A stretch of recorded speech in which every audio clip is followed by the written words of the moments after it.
Then let's talk about only the last part of this video. First of all, we have to talk about Bakhmut, but maybe I will make a video more specifically about Bakhmut, because the situation is very hot here. We know that Ukrainians put a lot of artillery on these places, and they are trying to attack Russians to stop their attack, of course, with artillery. And the same Russians are doing. They have a lot of artillery here, and they are outnumbering the Ukrainians with the artillery fire. It's kind of strange for me. I do not know what can happen by just attacking Bakhmut and Chasivyar. Probably this will be the main goal, because they need to encircle Kharkiv, sorry, Bakhmut. But this will be, I don't know, if let's look at here. If they take Bakhmut, of course, all of this defense line will fall, and Siversk and Krasnohora, this here, the city here, and Solidar will fall automatically, as I said, because Bakhmut is the most has the most influential area in this part. This is the city, and maybe this is his influential area, at least. And of course the front line will stabilize around here, Kramatorsk, Slaviansk here, and this basically, this is a junction. This is a kinda a circle. Okay, this is will be the area where Ukraine will try to make the Russians stabilized. Will try to the area where the Ukrainians will try to defend their positions here. So the front line will be something like this. Oops, made a mistake. The front line will be something like this, of course.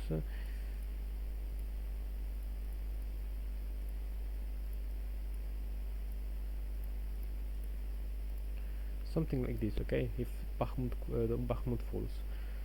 This is why Ukraine would not want to make Bakhmut falls, because of course we need to make some tactical lessons.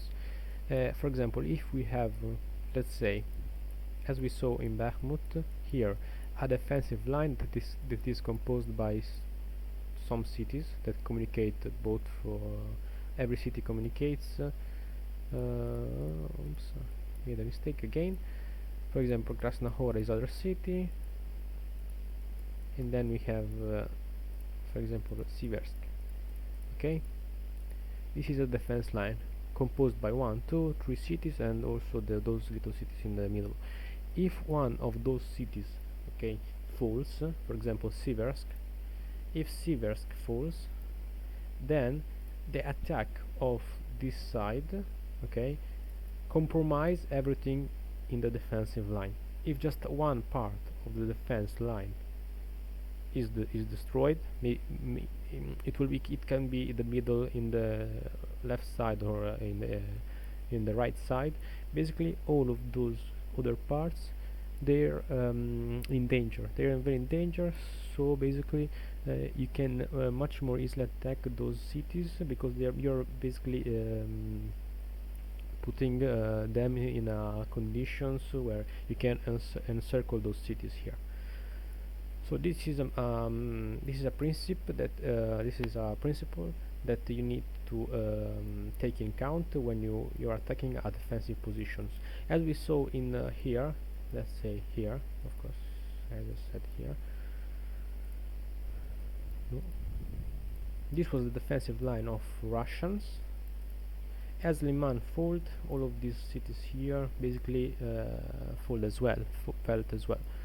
So this is why because this right side of attack basically put in danger all of those cities here, even here.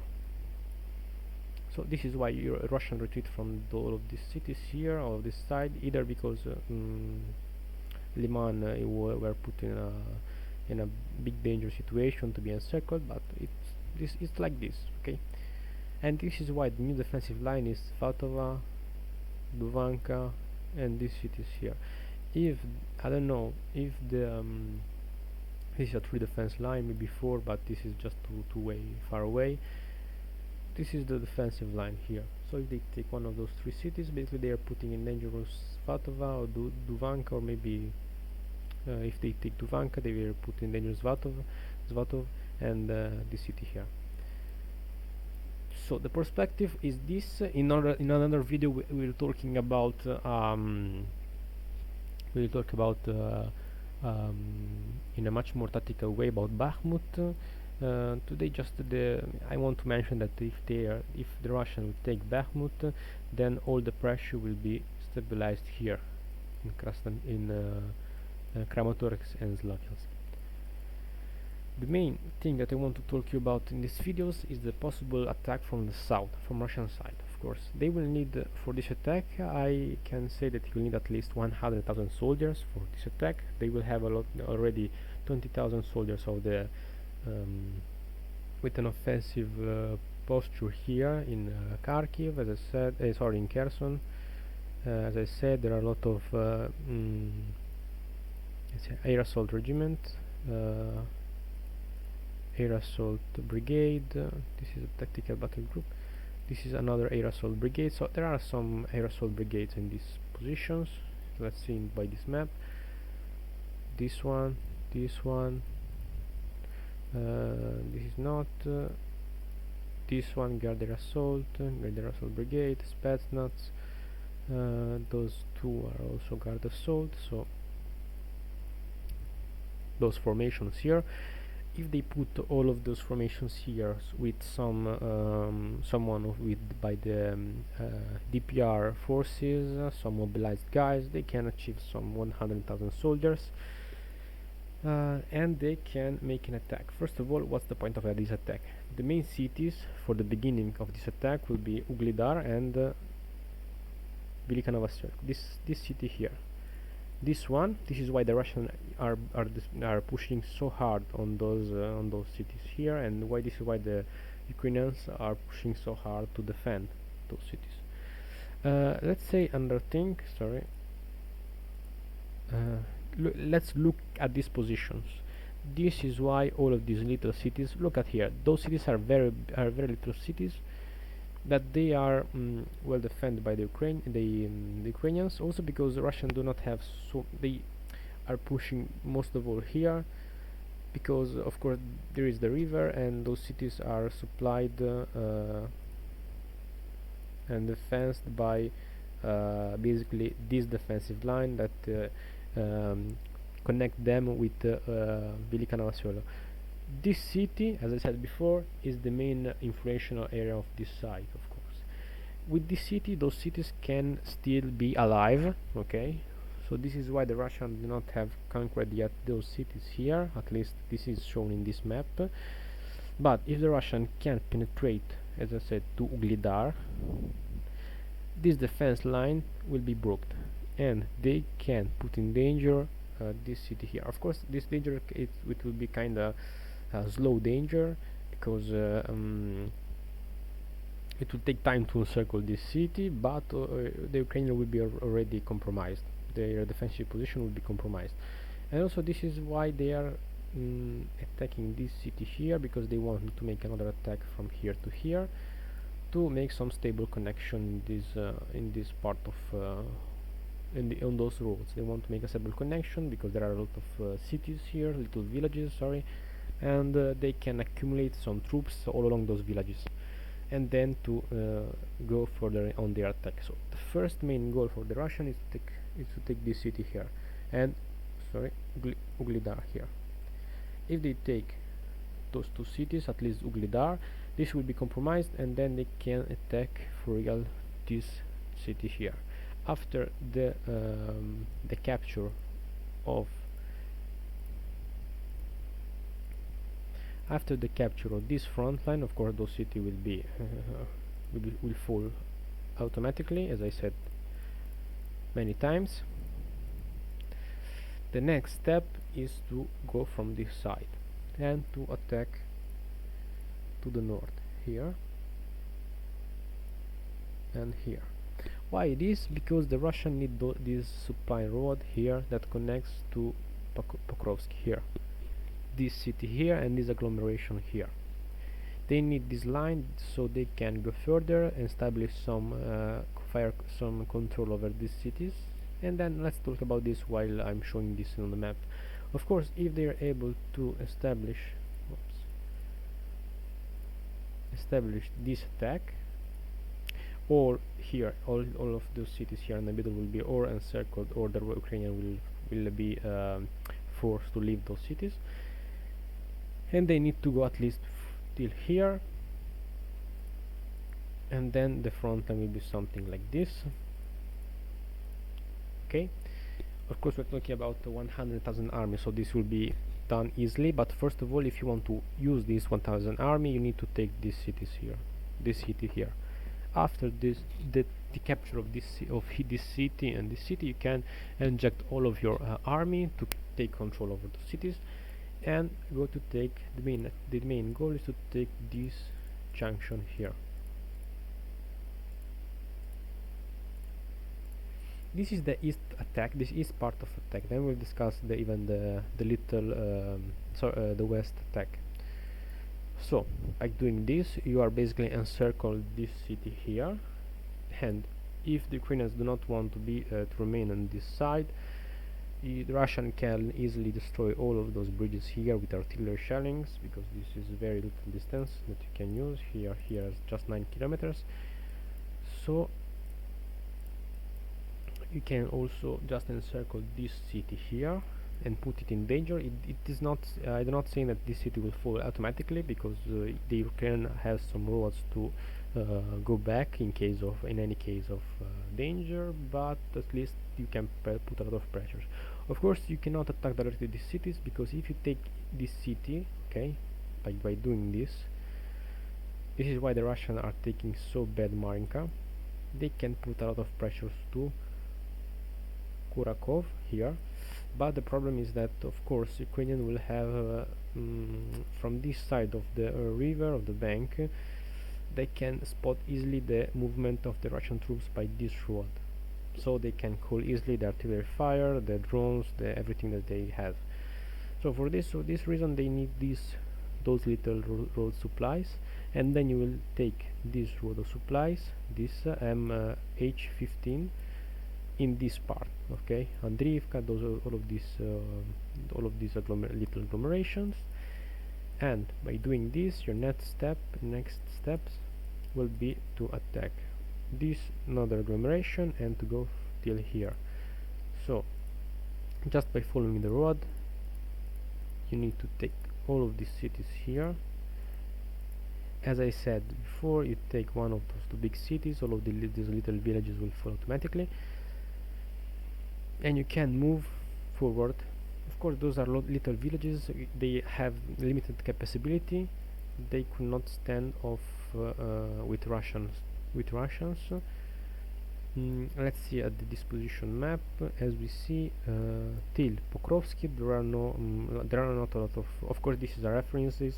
This brigade can be those forces here can be also located something around here, okay, and they can be replaced, they can be placed something here, okay. It will take times, of course, it depends, but depends how fast will be the Russian attack and how fast this is why there are some motorized defensive brigade in this area. So just by taking here in this side, and just by doing this here, attack like this here, as we said before, this attack, and maybe even this attack or this attack here, it depends, all of those forces will be put in danger, or either they escape or they will be destroyed. It depends how fast the Russian will attack here. As I said, these are just references, so here the defense brigade, it doesn't mean that this is just in here, these villages, but it could be all around here, and those brigades all around here. But here in Pokrovsky there is the weak spot, as we are talking about a lot of times. The weak spot is here, so they will attack in this part with as fast as they can to capture all of these little cities. Of course, if you do this, now the next step will be to attack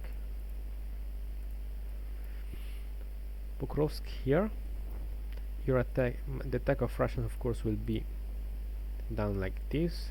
I don't know how much time it will require, and if those cities falls, over here there is just only villages, little villages. The Ukrainians has no sense to take all of those villages and put them in danger to be encircled, so they will leave, of course. This is just a logical way of thinking. This is what can logically happen. So this is just, I'm building step by step the scenario, okay?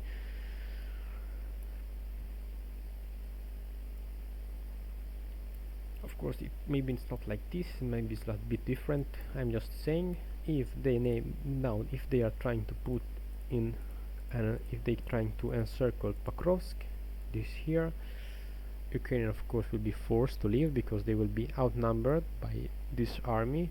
Of course, the Russians will never attack with all 100,000 army at the same time. They will maybe send 20,000 per attack. So they have sent 20,000, then they accumulate, and then will send another wave and another wave, and then till they do not spring all along the front line 100,000 soldiers, more or less, it depends. If you take Pokrovsky, as I said before, all of the city near Pokrovsky, even this one, because this is just much more, this is a little villages if we compare this to Pokrovsky, this will be put also in danger, so the Russians, can gain something like this, and of course face an attack to this city. Now, while they are doing this, they need also another attack. First of all, here. This is why they are bombing this area. As we see, they are bombing the area that they are interested in. They need to attack from this side till this city here. They do not do much. They do not have to do some big attacks. Just here to cut off the supplies. This city here, Orhiv, and yes, mainly this city here for the supply from Zaporizhzhia, and they are cutting all the supplies from the north here, for example. And by doing this, the Ukrainians, once the Pokrovsky's fall, when Pokrovsky and all the cities here falls, they need or to leave or to, but there are not so many roads that they can use to leave. Yes, they all took to the H15 road here, and the Russian can establish fire control. And as I said before, look at here, this was the defensive line. Pokrovsk, Nikola, this city here, and Pilyansk. If you take Pokrovsk, all of this defense line is compromised, and then you can encircle this city here. And then of course this was the front line, the defensive, sorry, I made a mistake, just let me take out this here. We have this front line, but this front line, this defensive line is compromised by the north part, of course, and this is why they have to leave this part. If the Russian will be able to do this kind of fast, they will be able to outnumber first of all the Ukrainians, because we have, that in this part there are 30,000, the maximum are 40,000 of Ukrainians, but I think 30,000 will be the number, the correct number. And if you look at the strategic perspective, we know that if you want to attack on the fields an army, you need at least the superiority of your troops to outnumber the enemy 1 to 3. So you have 3 times the army that the defensor has. So if you take, like, for example, 30,000 defense troops, Russian will need at least 90,100 army. This is why I'm saying this. As I'm saying this, of course, if this will be completed, at least to Pokrovsky, okay, and this city here, and also this attack from this part, all of this city in the middle will fall automatically.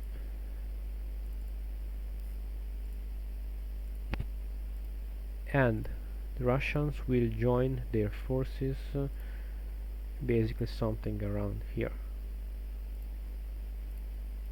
so all of this front can be taken like this. And of course, if you have let's say once you attack here like this, let me say let me use this one. Okay, let's say they had a front line here at about 16 kilometers, okay, 60 kilometers, and then you have a front line here that is about, I'm saying before the complete encirclement,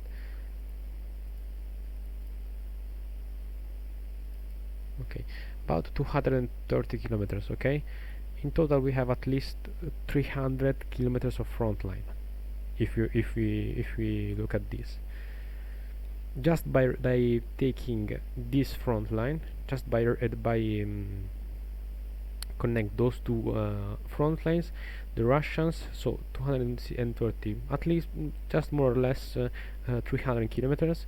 If the Russians will be able to join all of those two front lines, basically they were the front line.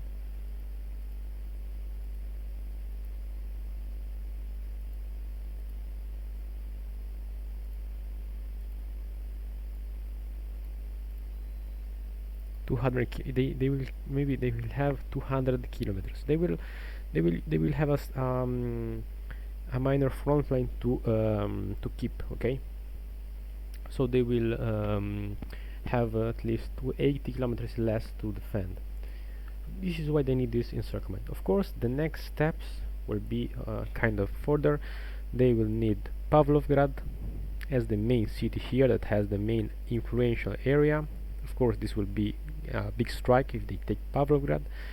It will not be easy, but at least if they do not want to go, or they do not have the possibility to go to Pavlovgrad because they don't have the forces, they can attack at least the road between Pavlovgrad and Pokrovsk here, the other Pokrovsk. No, this is Pokrovsk, this is also Pokrovsk. Pokrovsk, okay. They will try to encircle this city, and if they take out the connection of this supply line, yeah, this is the as we saw here, this is the defensive line. If they take this part on the middle, all of those two cities will be compromised, of course. And let's say that in this side only Bakhmut here and Konstantinovka, but if they take Bakhmut, all Siversk, Solidar, Bakhmut, Chasiv and Konstantinovka will be compromised, and the Russian can take out. This is why they need Bakhmut. They will take out this, and Pokrovsky, that is the main junction here, will have no supplies. We have no supplies for the Ukrainians here all along the front line, and this will take out the Donbass area. This is why this is maybe why the Ukrainians are trying to keep as much as they can Bakhmut, and they are trying to regroup here in Zaporizhzhia. This is why. As we saw before, the Russian will make the attack on the north part. Let's say here. Sorry, I can stick this one like this. Okay. If they are able to arrive here, then the Ukrainian will put a defensive posture here. Okay, in Poltava, Kharkiv.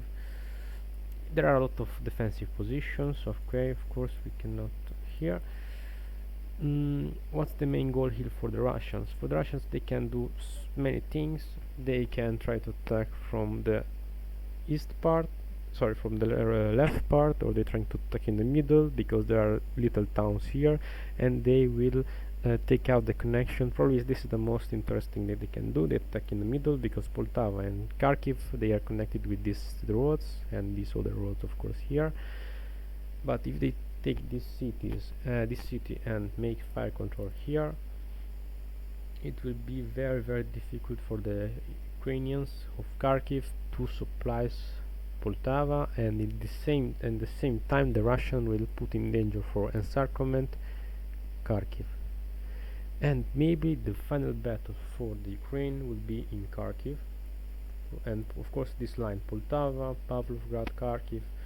Here, this will be the final battle of the war because at least not maybe not for the war, but for the east side of the war, if the Russians will be able to destroy this part, the connection from Poltava, Kharkiv, and they will be able also to take Pavlograd. They could take Pavlov maybe, because they have, at least if you take in account that they will start the operation with a 100,000 army, at least 100,000 army, they will maybe able to lose.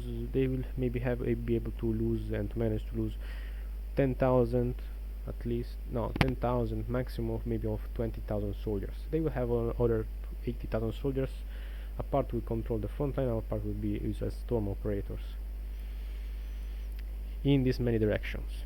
This is my perspective. This is too far to discuss just now. Maybe we can discuss about this, but you know, this for me is the most interesting thing that Russian can do, and this is my perspective. So let me refresh last time this map. As I said,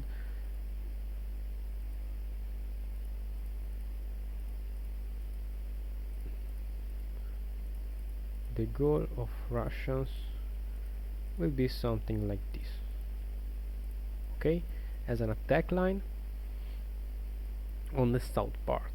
This will be the goal, and then they can develop here. This is kind of big to discuss. We need to know many factors can happen between in this front line. So I hope that you like the video. I just ask to share my channel if you found it interesting, and I will upload other videos, maybe from Bakhmut, to talk about the situation, maybe in a better tactical way, with some maps, more definable maps, with arrows, maybe with a bit in a better way. Okay, so put like if you liked, and subscribe. Thank you for the watching.